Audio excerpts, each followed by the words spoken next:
All righty, ladies and gentlemen, welcome into episode number 63 of Clark After Dark, right here live and direct on RaceON.com. I had to wait on my boy Ted to come in with the beat. Every now and then, your boy ZC will be a little corny when we come into this pod, and I don't really care what anybody thinks about that, all right? You got to be watching the podcast version to just see how silly I am from time to time. But, hey, never went a little bit wrong a couple weeks after Thanksgiving here with some awesome Ted Nugent bringing us into episode number 63 of Clark After Dark. Folks, it's been a good one. It's been a great racing season. We'll talk about a lot of the things that happened this past week. Of course, the Dome has already come and gone for 2025, and a lot of talk about that in that regard. The college football playoff bracket is set. Notre Dame is mad. James Madison and Tulane are in. They're happy. Fernando Mendoza and Indiana are the real deal, and they're for real. And they finished the regular season as the only undefeated team in college football. Drama at the Five Flags Speedway at the Snowball Derby down in Pensacola, Florida yesterday. We'll get in and talk about a lot of those things that have went on here in 2026. And, of course, what happened to the Dome. We'll bring in my co-host of this podcast. He's from Alexandria, Louisiana. There he is, folks. It's Cortland Smith. Cortland, I'll tell you what.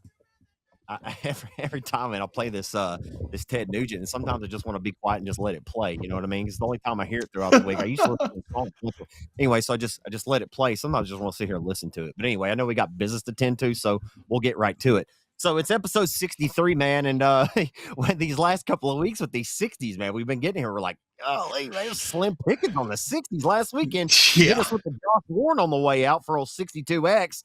This week we got 63, and so I got to thinking, Justin Ingalls has driven that smelly Welding and Fab 63 factory stock, a lot over the last couple of years. He's had 63 on that factory stock. But, man, it made me think back to when I was a kid. I used to watch Wayne Rowland race in the full body class. He used to race against Greg Dillard, Rick Bailiff, a lot of different, good racers in the full body class back in the day. But Wayne Rowland, which is Casey Rowland's dad, Casey Rowland used to race factory stocks here. Do you remember Casey Rowland in the 63 car? Not really, probably a little vaguely, but not 100%. I ain't gonna lie to the fans. He stopped full-time, right? I know. He stopped racing about 2012 full-time. Maybe last year was like 2013 or 14. But anyway, I watched his dad, really good stock, good racers. And I'll never forget one time on the front straightaway at Arclatech Speedway, I was doing driver introductions. And I think this was 2010, maybe 2011. I'd have to go back. But he was in a white car. He started next to Doug Ingalls in row number 7. And I'm interviewing them all with them walking down the front straightaway, Cortland. And I said, Casey Rowland, how are we feeling about this one? He said, I got to pee. I guess he pulled the Forrest Gump and said, I got to pee. He was so nervous. He said he had to pee. I will never forget it. A lot of people that know Casey Rowland knows that he's a wild man. He's a wild man. But anyway, so happy to tell that story and mention the old 63 of Casey Rowland here tonight. So that's all I got on the numbers, man. I mean, it's difficult when you get into these 60s, man. It's just 60s aren't just popular numbers in racing for whatever reason, like even on the NASCAR circuit or even on the World of Outlaws, right? Or even Lucas Oil. Think of a 60, from 60 to, we could think of 69, Derek Grigsby here locally, but what, 6, 7? You get slim.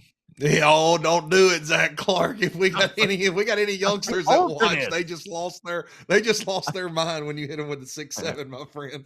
I'm telling you that will bring a junior high crowd to their in an uproar. You know what I mean? It will lose. They will lose their bananas. That was good use of it, though, right? I feel like I just kind of worked that off in there, You did. If somebody had $5 on you to use 6-7 in the podcast, you just earned yourself $5, my friend.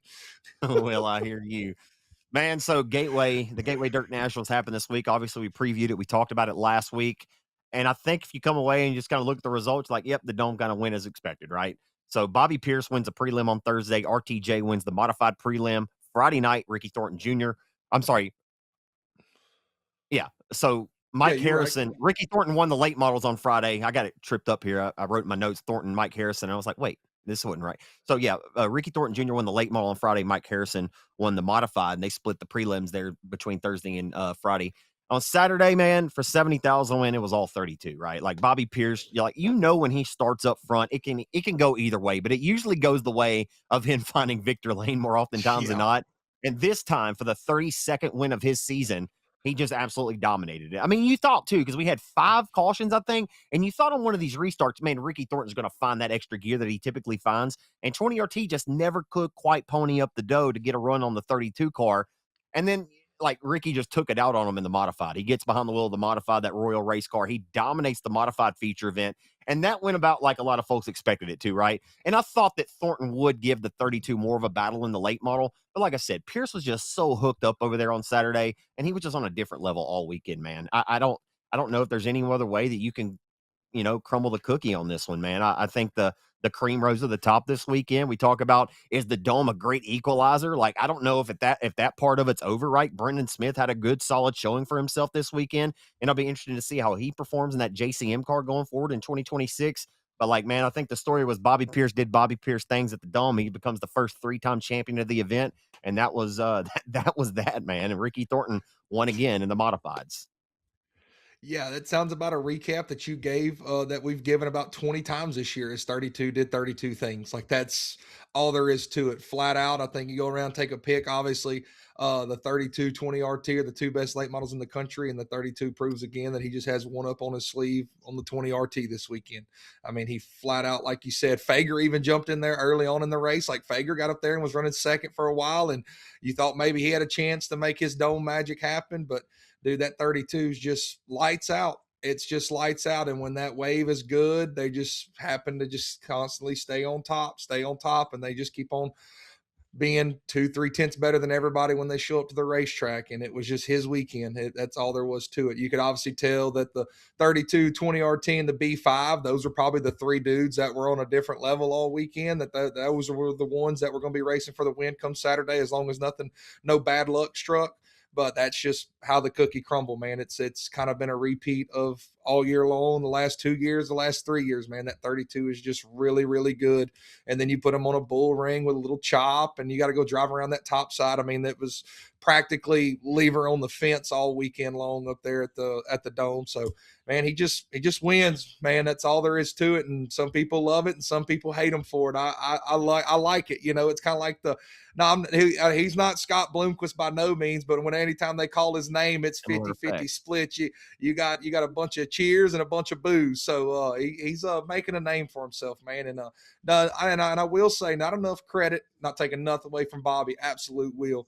I've said it on here before. I'm gonna say it again. That old Bob, man, his dad keeps him in the right direction. He puts him in the ballpark, and you hear a lot of guys talking about. I actually listened to a Fager and Shirley. They were just talking together, their little shop talk deal on Fager's YouTube page, and they were talking about how sometimes, like, as a driver, you're racing and you're overthinking that it really does help to have somebody outside of the car. Like sometimes the dude outside of the car can help you more than the person that's actually driving it. And when Bob knows exactly what Bobby needs to go win races, and they're just a deadly combo. And just to kind of hint on your is the whole great equalizer over, dude? When you go through and you look at this field, like, let's just rip off like Bobby Pierce, RTJ, Brandon Shepard, Jason Fager, Nick Hoffman, Ashton Winger, Brendan Smith, Zach Dome, Devin Moran, Carson Hocevar got top 10 at the Dome. Shout out to him, the Chili's ride. Yeah. All right. Good. Ethan Dotson, Josh Rice, Dylan Thornton, Tyler Carpenter, Mike Harrison, Dan Ebert, Trevor Gundaker, JD, Dustin Sorensen, Brian Shirley, Mark Whitener. I don't know about you, but that's a high caliber field. There wasn't no Dome darlings making the show this year, my friend. It's when you have 123 super late models check in, and 80 of them are dudes that go up and down the road religiously and racing. I'm not going to say all of them do it full time for a job, but I guarantee about 50 of them do that were in that pit area.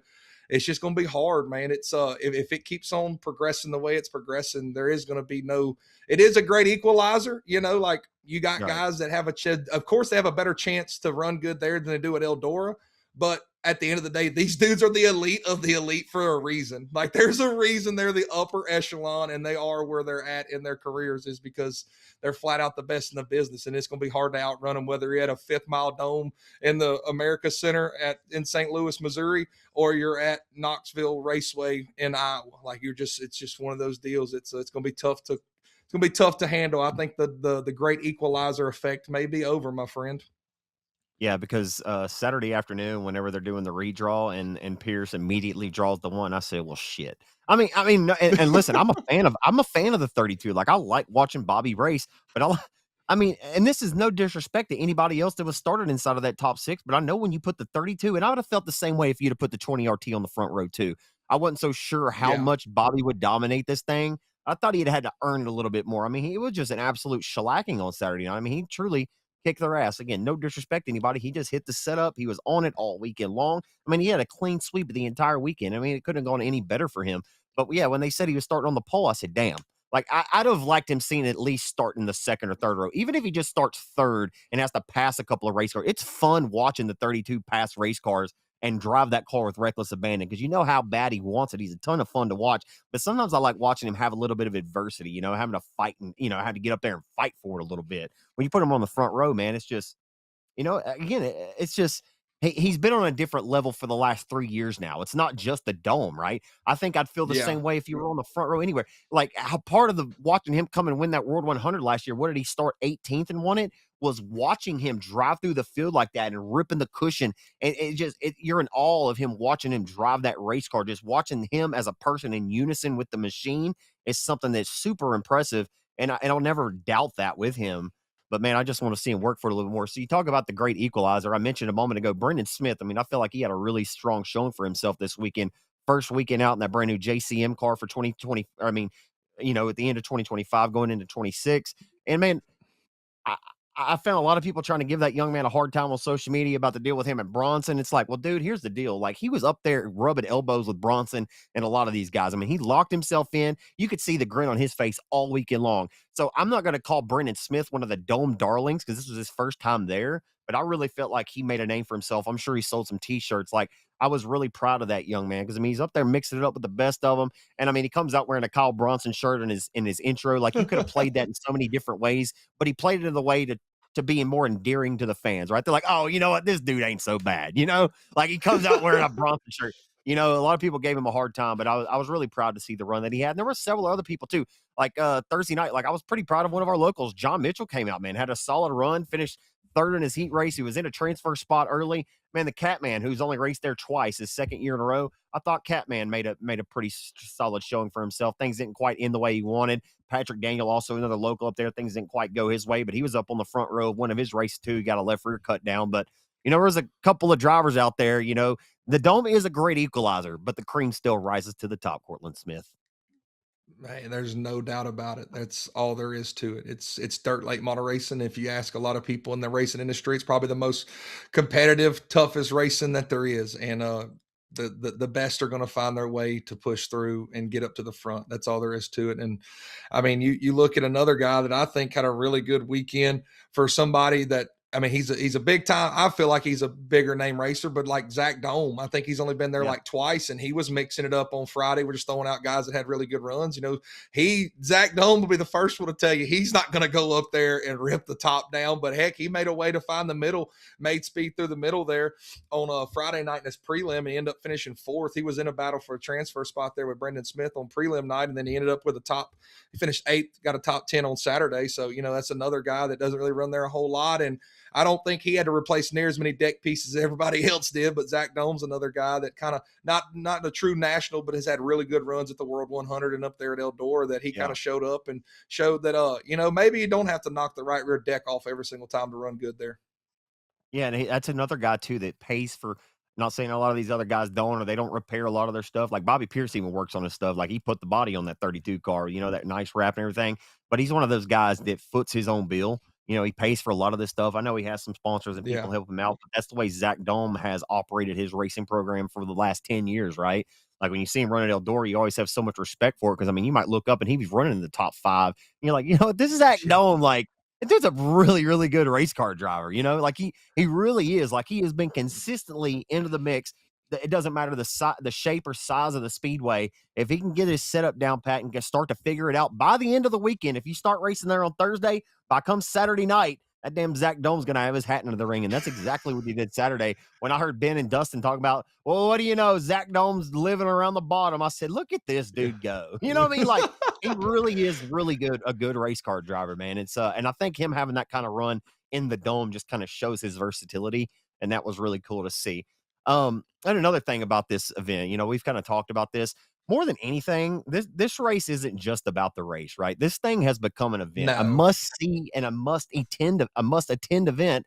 Dude, I was so close to going this year for the first time. I still don't know why I didn't end up carrying my ass up there. I probably should have went. Uh, their largest crowd ever, and that was expected and maybe anticipated.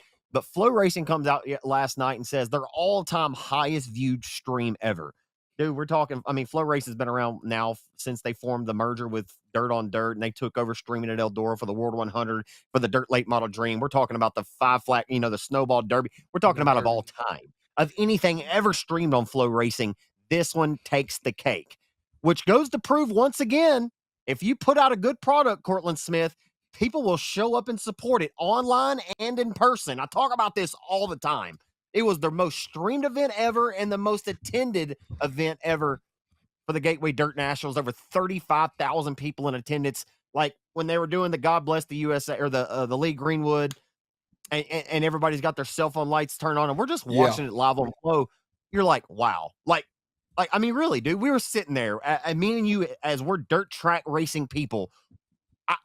I was like, wow, like this is incredible for our sport. It really, really is. No matter how you look at it, no matter how you slice it up, there are 30,000 plus fans who love the same thing that you and I do in unison, singing God Bless the US. I mean, it was phenomenal, dude. It really was. And this is a good point to that. Turbo scratches before the weekend ever really started with a blown motor.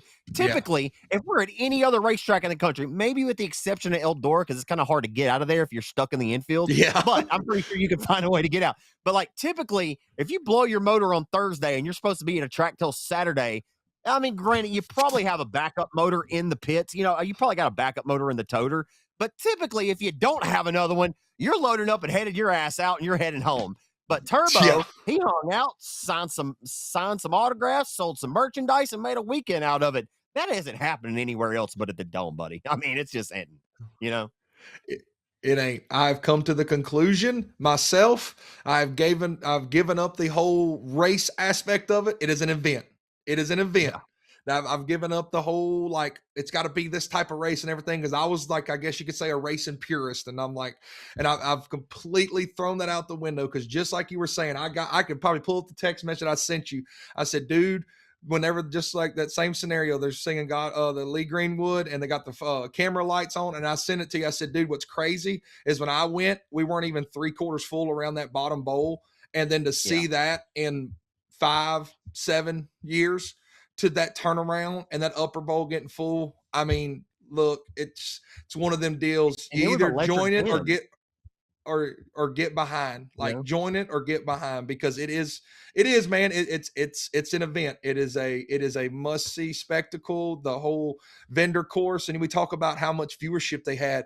Think about it. For 2 weeks now, racing's dying down. Not a whole lot of places are still racing. For 2 weeks now, all we've done is pumped up the Dome. All these guys putting out new cars, good looking cars, hype videos, all this stuff has gone into making it that moment right there on Saturday night before they drop the green flag for 70K and do driver intros and everything. It's just, it is an absolute must see event. The crowd can obviously grow some more. How does the event itself keep on growing? I don't know. That's the question. How do we keep on making it? I'm not saying that it's not a product that people don't want to go back to, but I know Cody Summer ain't no dummy. He's got something up his sleeve every year to make it like, you're going to want to come see this one. So what's going to be the next thing? I'm trying to think of it for him so I can become his business partner in it so I can get a free weekend at the Dome type deal. But like, what's going to be that next thing that just really grabs everybody's attention and gets that extra 20,000 more people? Think about it, dude, on the progression that we're at. What if we sell out this Dome? I hope we can keep on doing it, but what if we sell out this Dome in 4 years? That's where we're headed. Like, what's crazy to me, I didn't mean to cut. It's crazy to me. So what I think next year, so that was my question. How does this thing continue to grow and how do you maintain it?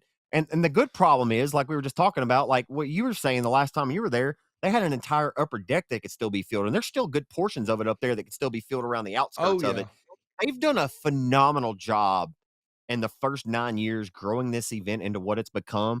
But I'll tell you why it's so special is because somehow, some way, every single year, they were able to make every year still feel like the first one, if that makes any sense. Like, that's really hard to do and to keep up, and you've been able to maintain that for 9 years now. So next year is the 10th annual, and everybody's going to be back because it's the 10th annual.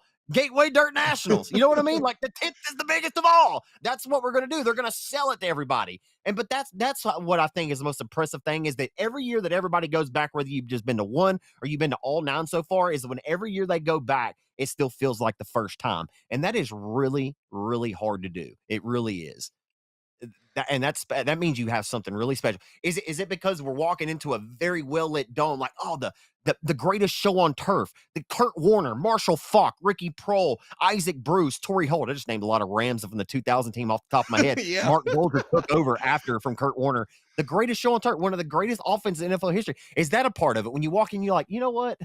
This is where legends are made. You know what I mean? Like the Rams won the Super Bowl, upset the Patriots. It's just I think it has a lot of different factors and variables and things to consider when you go in there. It feels, and I can't say this from experience because I haven't been there, but from watching it online and hearing people talk about it, it's just special because it's different. It's something different. You walk in, like, I don't think people enjoy spending $16 on a tall boy, a 16-ounce Bud Light, which is insane. But hey, everybody, what's crazy to me, Cortland, is we talking, people bitch and complain about the price of concessions at a lot of the local racetracks, but we'll go to the dollar and spend $16 for a tall boy. You know what I mean? Like, y'all are just so happy to be there that you're just like, here, take my money. That's the crazy part to me. But that is just overwhelmingly why this thing is a success, because people are willing to just throw their money. They're like, just take my money. It's pretty impressive what they've built. It really is. Pretty impressive. It is. And I think everybody's bought into it. I'm not saying that the race part is not important by no means when I went on my little spill earlier, but everybody's bought into it. Every single driver, if they're not racing, say you're a late model guy and you don't race till Friday, they spend a lot of time up in their t-shirt trailer. And I'm not saying they don't do that anyways, but it just seems like everybody sells out and does everything they can to make this as special as possible, from the race fans to the drivers, the teams, the crew members. I mean, I'm going to say crew members because Jason Fager's crew showed up in a Ken Schrader throwback with the white crew pants on and the full-blown crew shirts. I mean, and still didn't win. Yeah, don't get me started on that. We'll save that for the end, maybe. But I think everybody buys in to make this thing as special as possible. And like you said, it's something different. It's once a year that we race indoors, and everybody shows up for it. And it's the once time a year that the Fender World, I should say, because we race the Chili Bowl and that's indoors, but it's the once a year that the Fender World gets to go indoors, and they've done a phenomenal job, man. I've just come to accept it. Like, I've never been against it. I've always thought it was really cool, super cool. But now after this year and just seeing everybody talk about it, my buddy Mark Mitchell, whenever we had him on last week, and he said it best. He said, one of my favorite part is the interviews they do throughout the stands. And that completely flipped my mindset of like, dude, these people aren't showing up for a race. Like, they're showing up for a party. Like, that's all they're there for. And they hope a good race just happens to break out. And they hope they see somebody wad their stuff up. They hope they see the fuel cell of Maximum Dome Struction go rolling down the racetrack, and they'll all start cheering.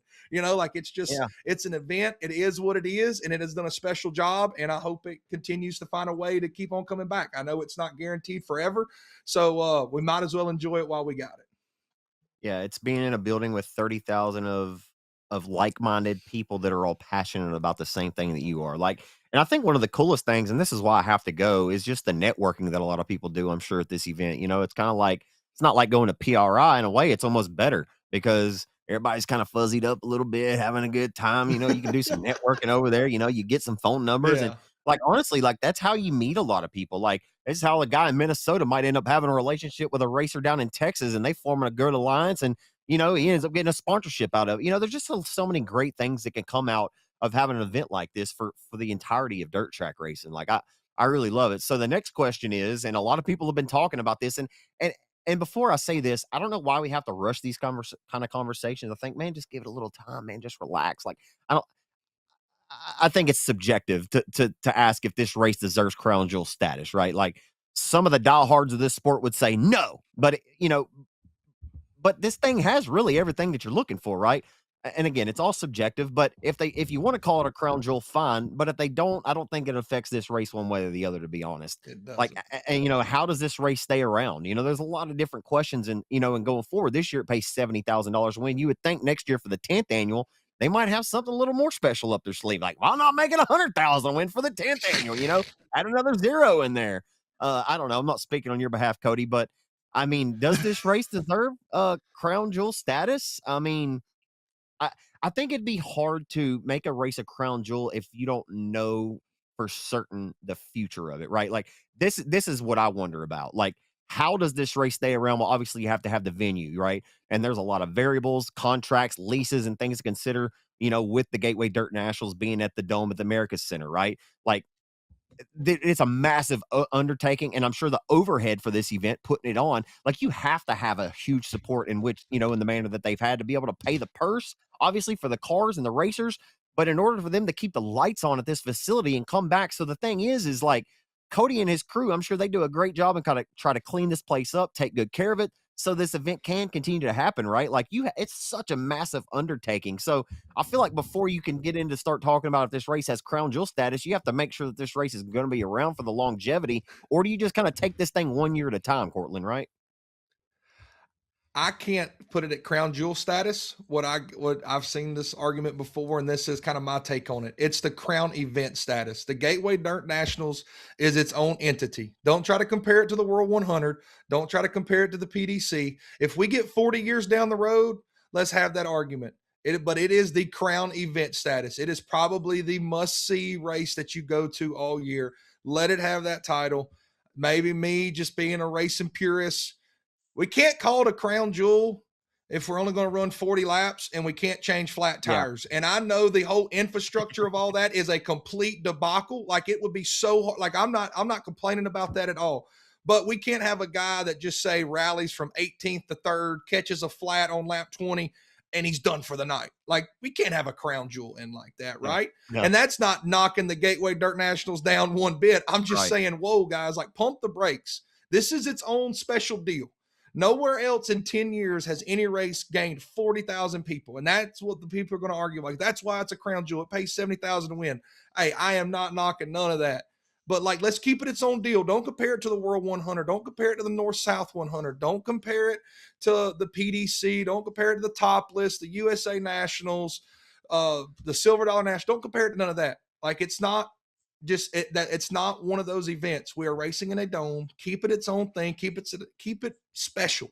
Like, just don't even try to compare it. Like, when you got something special and it's that much better, you don't have to compare it to anything else because it stands head and shoulders above the rest, and it's obvious that it's something special. And that's kind of my argument to it, is like, no, we're not going to make it a crown jewel because we don't have 20 years of history behind it. Now, I know we got 10 and we're building our way up, and like you said, the future of it kind of has a question mark on that. But let's just have it as the crown event. Can we just call it the crown event? Like, can we call it just a true fashion slobber knocker big race in December and that not be enough? Because obviously 40,000 people think it's enough, whether they think it's a crown jewel or not. They're going to show up whether they people think it's a crown jewel or not. That's Exactly. just kind of the way. That's just kind of the way I look at it. And I know I kind of threw a dagger out there with the changing tires because you see that comment all over the interweb. It would be a disaster to try to change every single flat tire. But Listen, can we call it a crown jewel if we only race 40 laps and you know how we can't change a you, flat tire? That's kind of my argument. Not knocking it by no honestly, means, but that's kind of where I'm at, friend. dude, this is not a shot at sprint car people whatsoever, but do you know how big of a disaster this? I saw a lot of comments this weekend. Just add 410 sprint cars. I don't care if they're 305s, 410s, or 305s. Them things ain't got starters on them. This would be a disaster. Honestly, could you imagine? I mean, if you had sprint, it would be a disaster. And that's why it can't work at the dome, right? Like, you can't, because you can't pull 25 side by side or 18 to 20 side by sides out every time if there's a red flag. Because just imagine the amount of red flags. Yeah. Again, this is my mind's getting the best of me right now. The intrusive thoughts are winning, but I just saw a lot of people talking about sprint cars, and I immediately think to myself, like, it can't work. Like, as much as we'd love to see it, like, hey, I'm not gonna lie to you. Dude, another thing, like, you see Rico Abreu there. Rico's there, he's on the microphone getting an interview, and he's talking about our sport is growing. When Rico Abreu was there talking about he wants a modified ride or a late model ride next year, he don't give a damn if it's either or both. He just wants to be a part of the event. Like, that's how you know this thing has gotten pretty big when Rico, Rico is one of the biggest ambassadors for our sport. There's a lot of people that are like looking on the outside. It's like, well, don't come over here now, Rico, trying to get a piece of the pie. I'm just kidding. We want Rico no matter what. But it's like, man, like it really is pretty cool, man. It's pretty special because you know what's wild is Cody Summer. He had an interview with Chaz Thompson on Long Live the Chaz and whatever. You should go listen to it. It's pretty interesting.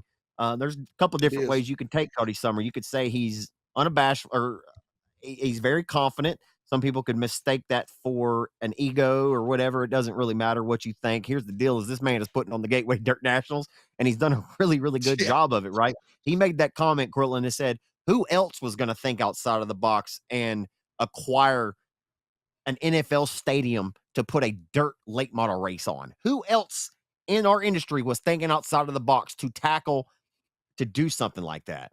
Nobody. That's the answer. Yeah. Nobody. This is why this race has happened, because somebody young and spry and with a mind, with the future of our sport in the back of his mind. Like, you could say that Cody Summer does a lot of this for self gain, but I tell you what, man, he's thought of out of a lot of people on the way up too, because like he could put this, like, there's a lot of things that could come out at this point, like Cody Summers this or he's that. But one thing that has continued to happen is he just continues to put on one of the best races in the country every single December. And I think a lot of people have come to really kind of love and respect him for that. For like, hey, dude, it's pretty badass that you really thought outside of the box. Not only did you bring it to fruition one time, you did it two times. Oh, not only that, you built on it and did better the third and the fourth time. Now we're on the fifth and the sixth time, and it just keeps getting better. It just keeps getting better. And this isn't like blowing sunshine up his ass, but dude, do you know how hard it is, the logistics and so many, like it really, like I don't think, and I think people that go to the event understand what an undertaking is, but the overhead at this race versus anywhere else in the country, like it is Yeah. astronomical, the type of money he is paying. Like, here's the deal. What I was talking about, the future of this race, Cortland. Again, I'm just thinking off the top of my head. This race could end tomorrow because the Gateway Dirt Nationals people, the America's Dome, the Dome could call him and say, hey, man, this race has had so much success over the last 9 years. We're going to have to raise your rent $50,000, and that could be a deal breaker for dirt track racing. For an NBA game or for another sport, that may not be a deal breaker.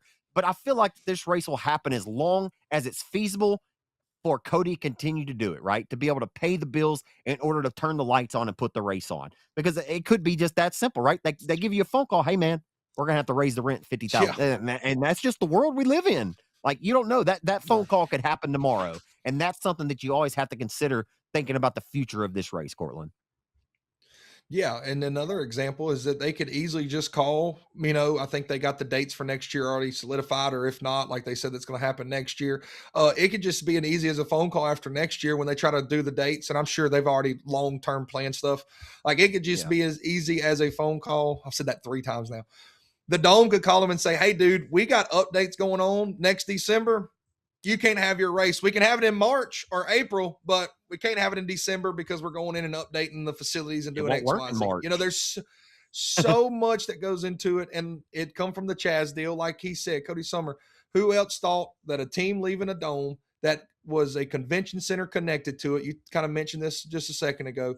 That had a convention center connected to it, had the access to go from the convention center into the dome, be able to easy transition, had it all laid out perfectly.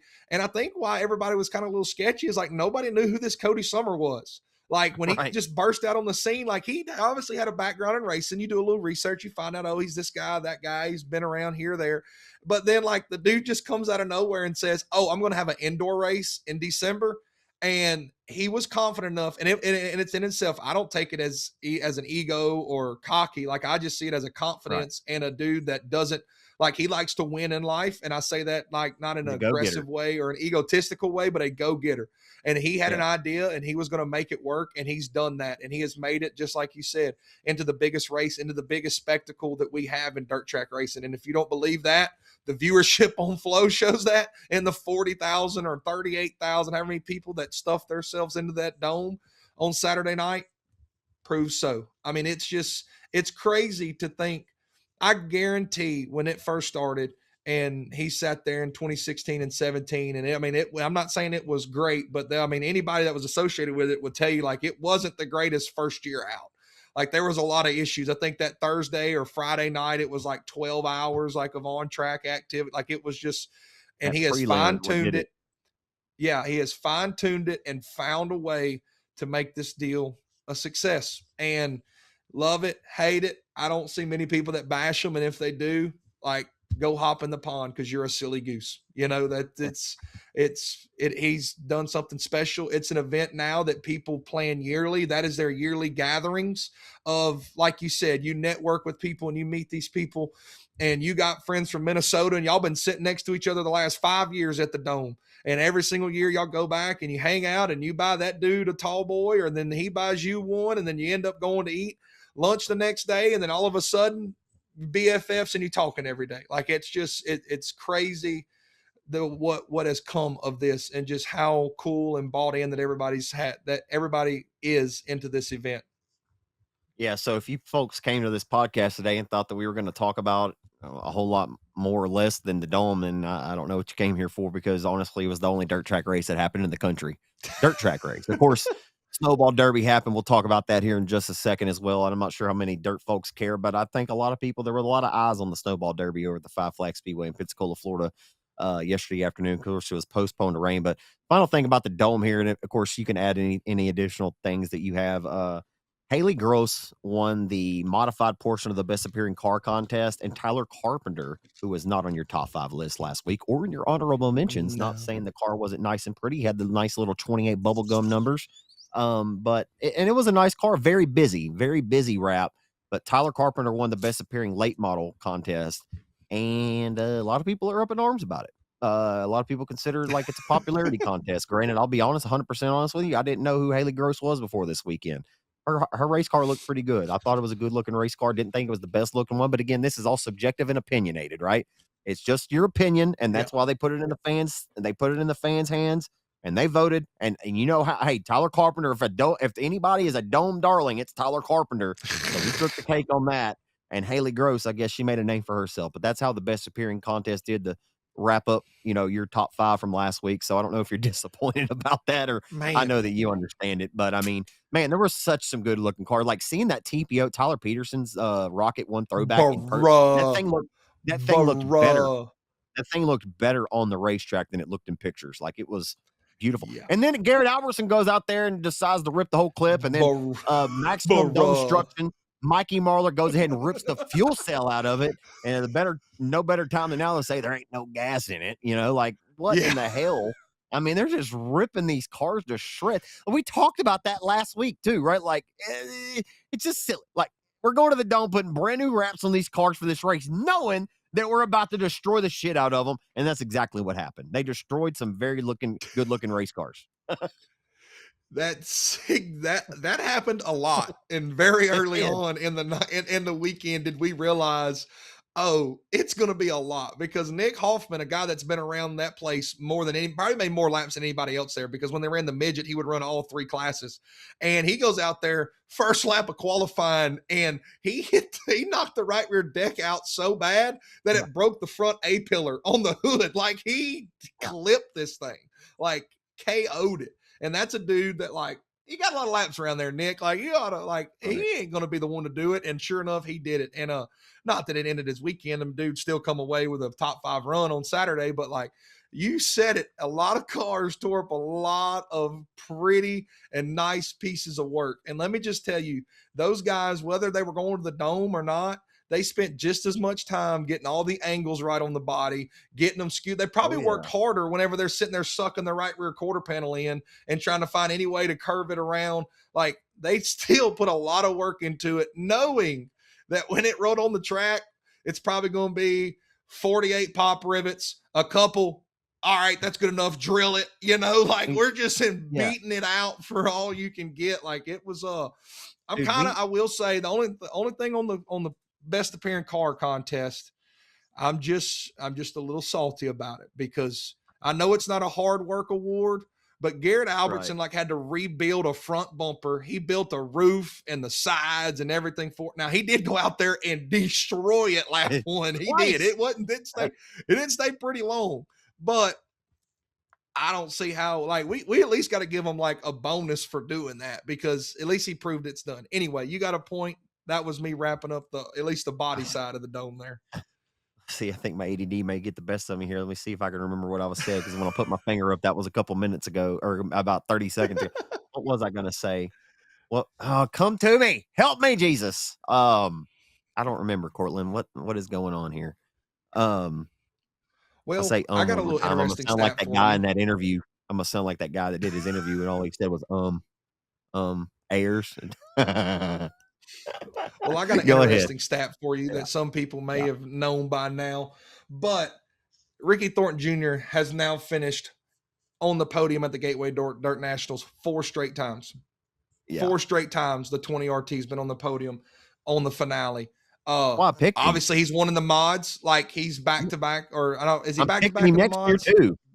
Yeah, I'm picking him yeah, next back year to back. too. Yeah. But Well, or no, he's two Neville the won. first Trevor two-time Neville won winner. last year. Yeah, Neville won it last year. He's the first two-time winner of the mods, I should say. Right. So Yeah. that's your interesting stat. I know we both picked 20 RT. I don't think we planned on both picking them the last week, but the dude's got 4 straight podiums at the Dome. You can pick them next year. I'll pick somebody else. I'll go ahead and let you have it now a year in advance. You can take the 20 RT. I'll find somebody else to pick by then.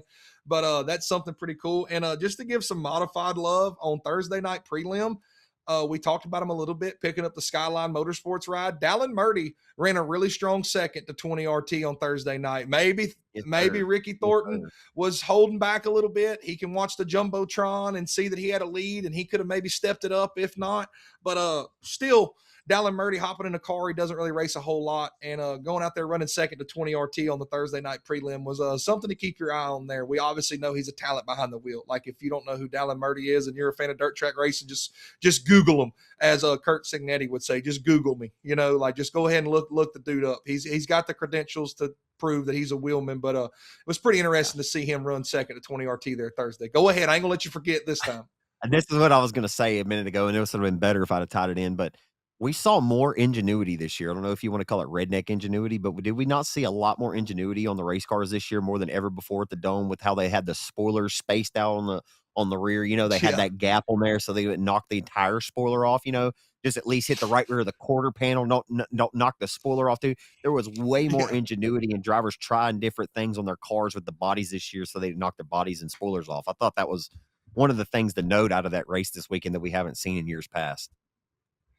And I think that lended to the point of it was I got right here, except for the Saturday modified feature, which they wanted like 20 RT wanted around the middle or bottom.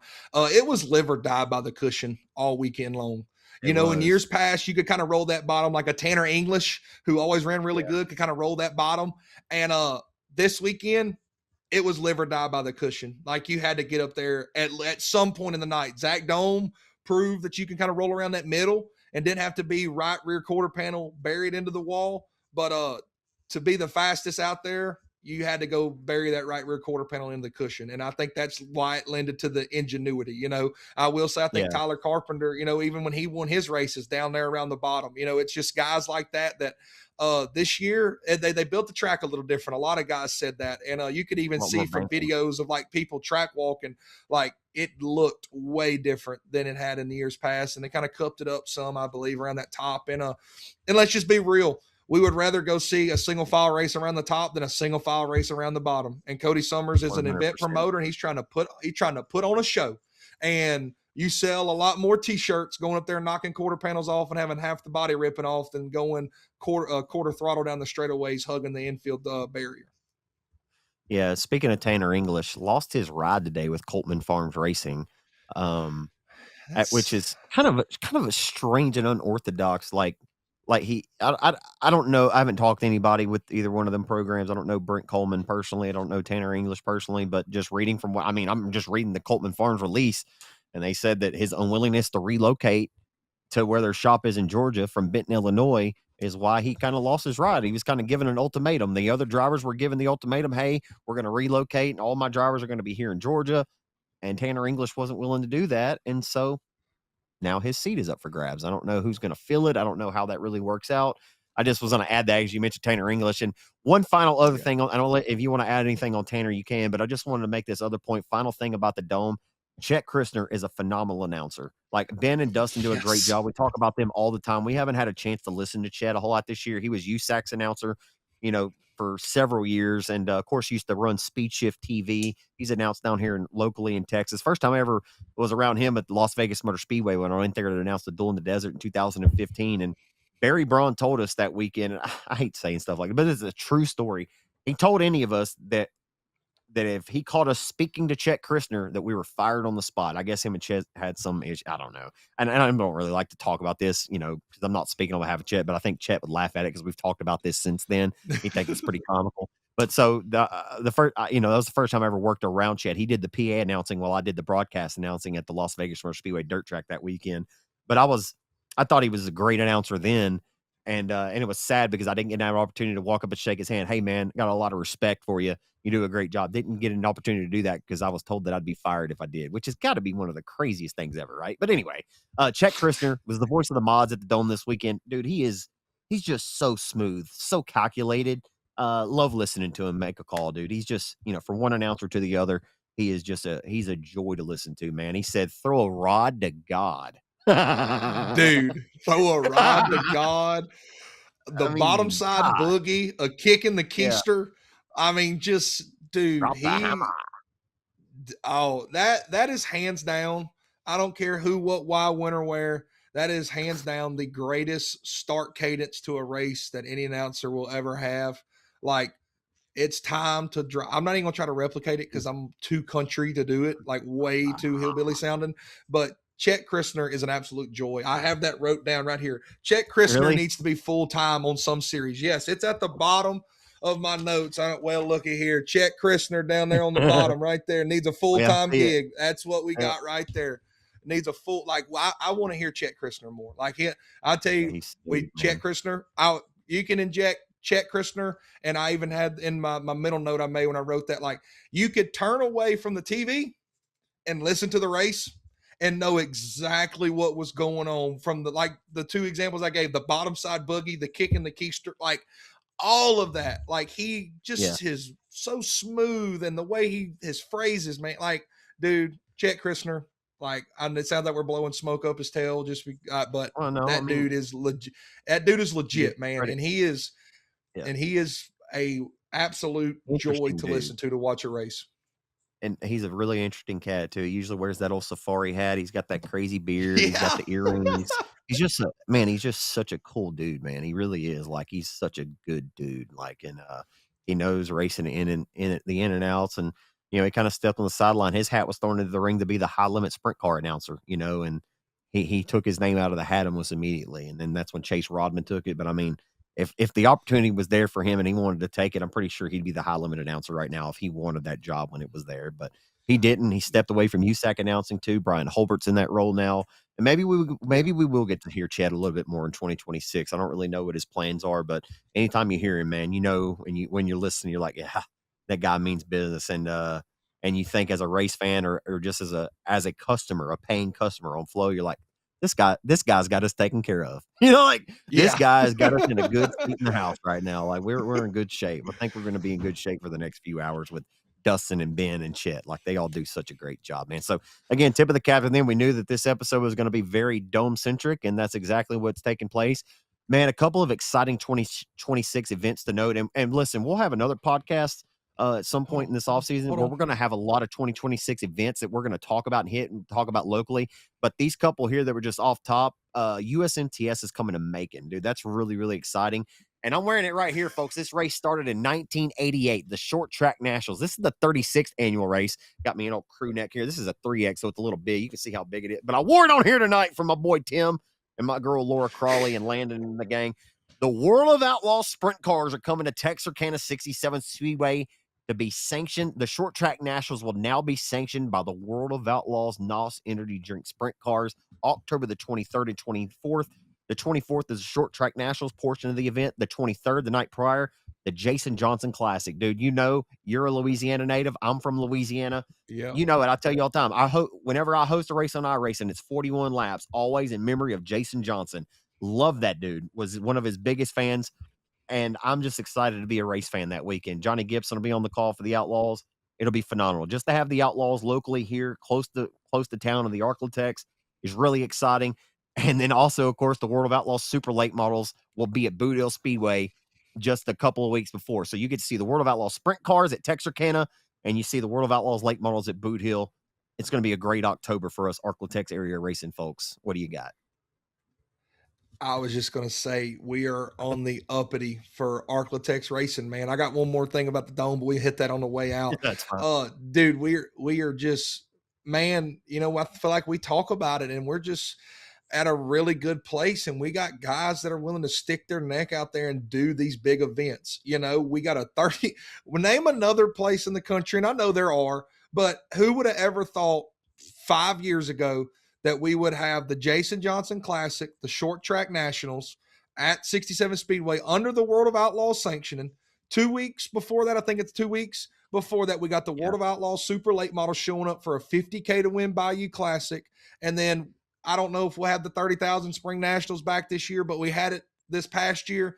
I know we'll have the King of the Hill, which is a 10,000 to win factory stock race, dude. We are just in a really good spot right now. And this is our chance to prove to the promoters and to these series that, like, hey, there is a race fan base down here, no matter how many people are negative. And that there's people out there that sit there and they'll look at it or try to find a way to be negative about the fan count. But dude, we are in a really, really cool spot here. Like, never in a million years did I ever think that we would have two national touring races, one being late models, another being sprint cars, within 3.5 hours of Central Louisiana. I mean, I said it on here a time or two when me and Dad would literally load up and drive to Batesville, Arkansas, or Columbus, Mississippi, to Magnolia Motor Speedway to go watch a national touring race. Like, I know that the World of Outlaw sprint cars, they go over there to Dallas and they got their Texas swing and all, but still, for somebody in Central Louisiana or South Louisiana, bro, that's a haul, and to have that close to the house, man, it's dude, 2026 just might be the year that Arklatex racing, I feel like we're on the map. We've been on the map before, and people know the area and the region pretty well, but this might be the year that we break out, and it's and we'll go ahead and call ourselves a certified hootenanny, like it'll be legit. There's a lot of things to look forward to, man. Like, Arklatex is getting that new dirt. Like, it'd be interesting to see how that all transpires. Chris Allen reached out to me recently, said he'd be sending me, whenever there's pertinent information we need to talk about Arklatex. He said he'll have me the right information for this podcast. But man, I say bring the Pelican 100 back at some point, dude. And we'll be treading in high water, son. You know what I mean? Like, we'll be doing pretty good. But man, a lot to be excited about, dude. Appreciate you, and love doing this podcast with you every week. Even if all we talk about is the dome, I enjoy it. And anything else do you have before we get out of here? I was just gonna say, you show up to the dome for the drama, and we really didn't have no drama on Thursday night. But Friday night, we had our Florida on Florida violence between Brendan Smith and Bronson. We kind of mentioned that a little bit. I meant to add this in there earlier. I'm just mad. I'm just going to put it like this. As a fan at this point, and I'm sitting here with my water in my cup, and I'm watching this dome, and Kyle Bronson takes his happy self out of that car. And Kyle Bronson, he ain't no dude you really want to mess with. And no, they let him walk all the way over there. They had 48 seconds to stop him. And then the minute he goes to grab him, they go, "Oh, no, that's enough. That's enough. Get away. Yeah. But they'll force the microphone in there to get the sound clip, but won't let him do nothing. Like, if you ain't going to let him do nothing, just stop him. Like, just stop him right there. We watched this dude walk for 48 seconds. And you escorted him. Yeah. You escorted him to the window, and then the minute he grabs him, you go, "Okay, that's enough. Get away." Like, come on, bruh. Like, that was the biggest mood killer, I guess you could have, of the whole dome. Like, I thought, the dome, we all love the drama, and then we're just going to let a dude walk all the way down there, and then the minute he touches him, pull him away. Yeah. Now, is it fair? Like, Kyle Bronson should have went in there like Waterboy and Captain Insano to him, like, boom, and hit with the old 2-eye. Like that. Yeah, like he could have waterboyed him and probably did more damage than what he did, which that would have been absolutely hilarious. It would have not been fun for Brendan Smith. But anyway, that was probably like all the dome drama we had. That, and then the Whitener and Huddy situation. It was kind of a disappointing if you're talking about drama wise for the dome this year. Not gonna lie. You know who I was proud of this weekend? Because he gave a normal interview and he sounded professional. It's like, you know what? We went down the road. We did the You Can't Park. Charlie Mefford gave I was proud of him when it was done. I was like, man, Charlie, you should take the grown-up route in this interview. Don't get the fans all riled up. Like, I think they'll respect and love you more if you take this other route. And he did. He took the route of hey man, I'm a racer, and man, it's just bad luck. And blah, blah. He gave a really good interview. Like a lot of people, I don't think knew he had that side to him. They just thought he was just a really just a goofball, and he is. He's a goof. But dude, I'm gonna tell you this: Charlie's a really good race car driver too. Like he won at Eldora earlier this year, right? Like won the World Dirt Track Championship, won a pretty big race. I mean, he come and started on the pole of the 50,000 win at Waco, the Mod War 100, led some laps. Like he's a good race, and my point of that is like I think a lot of people when they first get introduced to Charlie, they see him on the dome stage and he's, are you going to park? It's so silly and it's probably gotten a little played out for him. I think it's important for him now for people to see that he's a legitimate race car driver, if that makes any sense. Like don't look at him for his antics and the off the track stuff. Like we all love and enjoy that too. But it's kind of like with Carson Hocevar, like on the NASCAR, everybody knows that he's rough around the edges. He's kind of overly aggressive, but that's who Carson Hocevar is. But at the end of the day, behind all of that, he's actually a pretty good race car driver too. You know what I mean? Like at the end of the day, like these guys are there to do that job. And personality is a lot of what racing and what it revolves around. But I just thought it was really cool to see that side of Charlie, that he's not always just a goof troop. You know what I mean? Well, I'm just going to speak from experience. If you put him in a pit area and he's parked beside Ashton Winger and Turbo, and I don't know if you call it blessed or fortunate, we've been in a pit area beside him, and he's a goof troop. No, I'm just joking. I mean, they are, when you put them three together, Winger, Turbo, and Medford, like something silly is going to be said and something stupid is going to happen. But yeah, like I think my boy got his bell rung. I think he took a good little hit there, and it kind of caught him off guard. He didn't have no one-liners to come up with. He was just trying to one catch a breath right there instead of hit a one-liner. He was he was struggling there for a second, I believe. But yeah, I really hope that not in a bad way. I kind of hope that continues, because I feel like people see their 30 seconds of fame in their fortune when they get a microphone shoved in their face and they say something stupid, and not going to say stupid, but say something silly. Right. And I mean, of course it gets the fans riled up, and that's cool and all. And I mean, like it a couple times is cool, but then when every single person tries to have their 30 seconds of fame, it almost gets like a little old. Like it's the same old. It's the dome. We're going to tear this thing up and put a show on for the fans. Like, bruh, calm down. Like just back her down. You got the whole rear clip bent in this thing, and it's an O2 Schwartz car.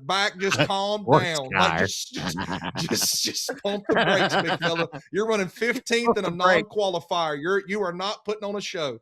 30,000 people are still in their hotel rooms. They're not showing up till 8:00 tonight. Just back her down, big fella. I went on a little rant there. Sorry, that wasn't like a dagger to nobody, but that's just kind of what it was. I think it was a lot not more professional. We had our goofy moments, we had our fun moments, but it was nice not to hear every single driver try to like make a 30-second highlight reel or famous moment for themselves. Yeah. Everybody's like, man, I thought this podcast was over 15 minutes ago and all that. But man, that's all I got. Snowball Derby. Can't forget about Snowball Derby. Shit. I mean, so I know that's why you keep me here. It is. It's why you're here. So Tom Majeski came from the iRacing streets, got black flag for 2 jump starts at the end. Steven Nasse, who came from like 31st to win the race, won his first Snowball Derby in 15 tries. For any of you dirt racing fans that listen to this podcast, the Snowball Derby, you've probably seen the posts on social media on Flow Racing, and you've seen them talk about it. The Snowball Derby is the largest or the highest paying 50,000 win super late model asphalt super late model race in the nation, and it's been going on for a long time. Like I think this was the 58th running of the event. Like it's been around for a long time, and it ends in dramatic fashion with Tom Majeski allegedly sources say he jumped the final 2 restarts there. They jumped the first one and they called it back, and then they said he jumped it again. Steven Nasse wins his first Snowball Derby in his 15th attempt. I don't know if they wanted the Daryl Earnhardt moment, 20 tries, 20 years of frustration for Steven Nasse. But some people, like, it's interesting to see, like, if you read Facebook, the comments, like, and you listen to the tech official, like, you see his side of it, and you can also see Majeski's side of it. It's one of them black and white deals, man. Like, when you're the race leader, like, I look at it like, I don't think that these 2 starts, like, he dominated the day, Cortland, absolutely dominated the day. Yeah. And to see anybody lose a race in that fashion, you kind of feel for him in a way. Like, cause I don't feel like that was the difference in him standing in victory lane or not, was those 2 supposed jump starts. But hey, If that's the rule and it's a black and white area, that's why they're paid the big bucks to be the tech officials and make those kind of calls, and not me. I'm just here to talk about it on a Tuesday afternoon.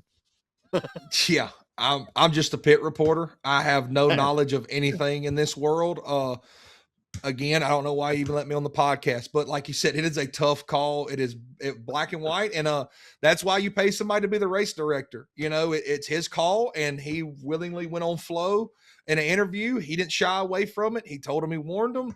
Second time he got him. Majeski, I think in his side, if I've listened to it correctly, said that he had kind of been starting the race like that all day long and hadn't had no issues up until then. So what do you do? The worst thing, like you said, you would hate for any type of win like that, especially on that stage and that caliber. I mean, that the Snowball Derby has essentially been the race that has sent, I'm not going to say that has sent people on in their careers, but that's one that when you're working up your ranks of asphalt racing, that Snowball Derby's one, it's winning the World 100, if not more meaningful in the asphalt world, you know, and to lose it like that, it's just absolute destroyer. You know, it's there's nothing there's nothing you could say to fix it. There's nothing that we're going to say on our opinions about it that's going to change it or change anybody's views. What's happened. That's why some people love and hate our race directors, and some people are going to sit there and talk about this for another 365 days to the 59th running of the Snowball Derby. Have you seen Ty Majeski's Facebook post today? Oh, dude, it's wonderful. Look, like, I don't know if you'll see it, but look on his screen, he's throwing, he's in the snow. So he's throwing snowballs in the toilet. He's ironing snowballs, cutting snowballs in half, throwing snowballs in the oven. Like, is that not? There's so many different ways to lose a snowball is what he's doing. Look, now we're going to boil a snowball on the stove. It's not great. Now throwing a snowball in the dryer. Yeah. He said, I figured we'd make light of the situation, but yeah, he's showing me different ways you can kill or lose a snowball. It's pretty awesome. I like dude. it. That's cool, man. Great. That's cool. Great. That's cool. Yes. He could have put a lot of different things out there, and to put something like that's this whole situation is not cool, but that's cool. Does that make sense? Yeah, no, it's pretty clever too. I mean, to take get the good out of the bad, you know, like dude just won 50 grand on a race that he very well dominated and had it taken away in his vantage point from tech officials, whatever. But it seems like he's starting to see the silver lining in it. And he's like, you know what, we'll get him next year. So best of luck to Ty Majeski on his attempt to win 3 snowball derbies. It would have been 3 yesterday, but it did not happen. So man, that is all I got. One final thing I want to say. I know that it seems like maybe once every few weeks coming here and I'll tell y'all something sad. I'm not going to do that, man. It's the holiday season. Folks, I gotta go to 2 memorials this week. I don't even know if I have the words, man. I've lost a few people pretty close, you know, fairly, you know, near and dear this week. And, you know, I know it's a part of life and I don't know that I ever want to be like I'm numb to it or anything, but, just make sure you love your people and hug them and, tell them you love them because you never know when the last chance you'll get to do that. So I think that's pretty important. And that's the message today. Hugs and hand pounds, my friend. Love you and love all of you that listen to this podcast. Be blessed and be a blessing. We'll see you next time. Later.